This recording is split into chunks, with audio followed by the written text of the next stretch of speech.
ɗaya daga cikin abu da ake zargin Peter Obi da shi shine ana zargin sa wato da kin jinin yan arewa lokacin da ya mulkin sa akwai masu ganin cewa wato ya kori yan arewa ko ya ce sai sun yi rajista. Wannan ba gaskiya bane.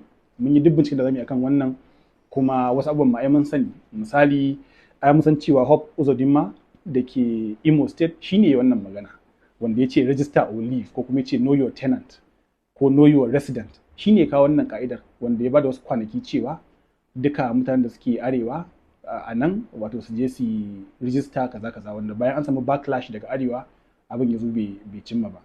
Bayan wannan akwai shi a Kiradalu na Ondo State wanda ya mutu shi ma ya ba wa duka herdsmen mutanen da suke yin kiwo ya ba su wato wani wa'adi cewa kowa ya je register in ba haka ba wato zai dauki mataki wanda shi ma wannan kwana bakwai ya bada kuma shi ma wannan mu muka fito muka ta cewa wannan abin ba daidai bane kuma ya zama an janye shi. Ba Peter Obi bane babu wani record a ƙasa wanda yake nuna Peter Obi ya ƙi jinin yan arewa. Idan Peter Obi na da matsalolinsa mu fito da su mu faɗa siyasa ce ake yi kowa da yanci amma magana ka ɗauko abin da ba a yi ba ka ce an yi dan wani dalili na siyasa wannan ba adalci bane ba kuma gaskiya bane ba. Abu na gaba da ake faɗa shine cewa Peter Obi ya ruguje masallatai ko ya yi jinin addinin musulunci. To shi ma wannan mun yi binciken ba matsayin na musulmai dole ne mu tsaya mu tabbatar cewa mutumin da zamu zaba ba zai iya yi mana abubuwa da rashin adalci ba. Wannan magana babu ita. Maganar da ake faɗa shine ya rushe masallaci. Akwai masallaci na Central Onitsha wanda gyara da ake yi a garin gabaki daya ya biyo ta kansa kuma ya saka aka ruguje wani bangare daga cikin wannan masallaci wanda shi Peter Obi da kansa ya ƙara bada kuɗi kowa ya je duba wannan ba internet wato ya fitar da kuɗi aka je aka ƙara gina wannan masallaci a sabon guri. Akwai wani barista Mahmud wanda shi mutumin Anambra ne kuma ya fito fili ma har godiya ya digga record din a social media kowa zai iya duba ya gani. Sannan bayan haka akwai Auka Mosque masallaci da ke Auka wanda shi ma Peter Obi shi da kansa wato ya ba da kuɗi aka gina wannan ana ganin mara kuɗin aljihunsa ne ya zai wannan abubuwa. Kuma akwai wani babban abu wanda ya fata jama'a su ƙara lura da shi. Wannan ko shine yanzu bara mu baki misali. Yanzu ko mu a nan Kano ai zaki samu cewa duk lokacin da Hajji ta yi ko Hajji misali zaki ga gwamnati ba ma Kano kawai ba Kano da duk arewacin Najeriya suna ɗaukar kuɗaɗe su biya wa mutane Hajji ba haka ba? Haka ne. Kin taba ganin a Kano misali ko a Kano ko Zamfara ko Katsina ko Sokoto ko ina ne an biya wa Kiristoci su tafi Jerusalem su je su yi nasu pilgrimage? Ba a biya.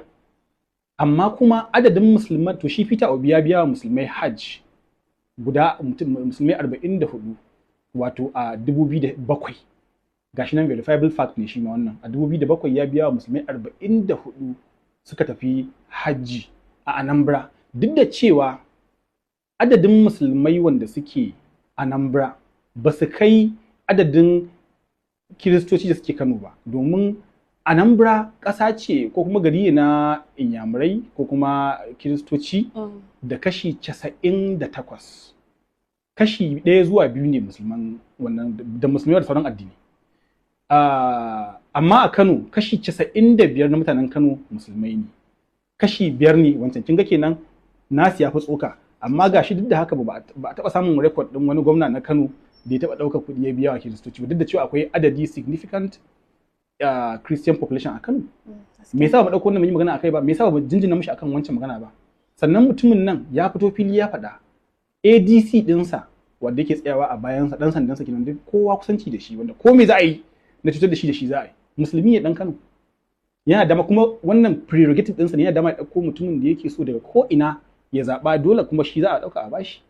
Mutumin nan lokacin da ya samu dama Peter Obi a Anambra da ya zo ya samu cewa convoy ɗin shi na motocinsa da ake hawa ya tafi mota 20 da wani abu da kansa ya zo ya ce baya buƙatar wannan convoy ɗin mai yawa a cire wannan convoy ɗin ya koma motoci guda 5 aka cire shi ya koma mota 5 ita ake zubawa mai ya fito da asusunsa na banki ya ce guda 3 ne Fidelity, Access Bank da Wai yace su gare ni ba ni da gida a ko ina a duniya sai a Najeriya.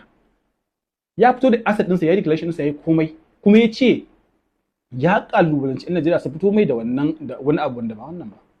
An samu cewa pension da ake ba tsofaffin gwamna da gratuity na ake ɗauka gwamnoni a basu an bashi bai taɓa karɓa ba ya ce bai taɓa karɓa ba yanzu in akwai wani ke da shi da cewa taɓa karɓa ya fito da shi.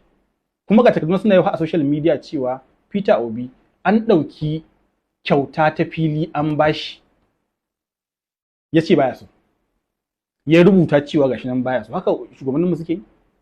So tsantseni ne wannan, kuma za ki ga lifestyle din mutumin nan har godi ake mai cewa kullum yana yau da agogo daya ko takalmi ɗaya ko kaza kaza kaza, you know.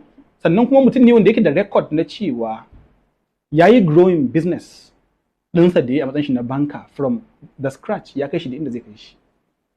So mutum ne wanda yake da reputation na management. So maganan gaskiya akwai wato rauninsa in kika duba ba ki rasa ba, amma ni dai na gamsar da kaina cewa da na ɗauko mutum da na kwatanta shi da mutane da suke sauran jam'iyyu wanda suke karawa da shi, na ga cewa rayuwar shi ta fi tsafta akan tasu, na ga cewa shugabancin sa da ya fi tsantseni akan nasu, na ga yadda ya turning economy da education sector ta Anambra. Sanda ya zo ya shigo, akwai sanda ake magana ya siyi kwamfutoci guda 30,000 a rarraba, wanda kowa sai da zama computer literate, ko kuma kashi mai yawa ya zama computer literate a Anambra. Ya zo ya taimaki homegrown economy, musamman innocent vehicles nan ya taimake su, da suna ganin cewa dan kabilarsa ne ko dan kabilar shi dan Najeriya ne. Kuma sannan babban rashin adalcin da ake magana shine a zo a ce wai Inyamurai, to Inyamuri Goodluck Jonathan shi minority ne ma gaba ki daya. Ya mulki mutane, amma kuma Inyamurai suna ɗaya daga cikin wato 3 major ethnic groups a Nigeria, manyan kabilu guda 3. Idan Bahaushe ya me yasa a ce banda Inyamuri, me yasa wa aina aka rubuta? Sannan kuma maganar da ake yi shine idan muna so kai ya haɗu a ƙasar nan fa, sai fa mun yadda fa cewa fa adalci ne fa maganin abubuwa. Inyamurai yanda aka yi musu a ƙasar nan, tun zira su abin zai ƙara yi, wato ba sakawa su, na san akwai masu damuwa da yawa a cikin. To amma ai mun san cewa kabila bata da alaka da laifi kana alakanta shi ga wanda yake wannan laifin. Kowace kabila akwai damuwarta, amma ka ba mutane dama. Wani lokaci da yawa mutane suka karanta littattafai da dama wanda suke magana akan personalities da yadda ake influencing mutane, zaki fahimci cewa sautari ka ɗauko kuɗin ka ma ka ba mutum da ake zargin cewa zai iya sace kuɗin nan, sai kuɗin naka ya fi tsira fiye da ka ɗauka wanda shi ya san ka amince da shi. Gaskiya ne. So tari zaki ga cewa shugabannin ƙasar nan da suke yin wato kiristoci, ko dan tsoron kada mu yan arewa musulmai mu ce kaza, suke suna mana abubuwan da namun ma ba su yi mana ba. So adalci ne maganin abubuwa. Agitation sunan da ake yi, mu akwai nan fa, mun sha fitowa nan gurin mu ce secure north, mu ta abubuwa na kabilanci da bangaranci da sauransu. Ba wanda maganan gaskiya, ba wanda bayan harka da wani kabilanci.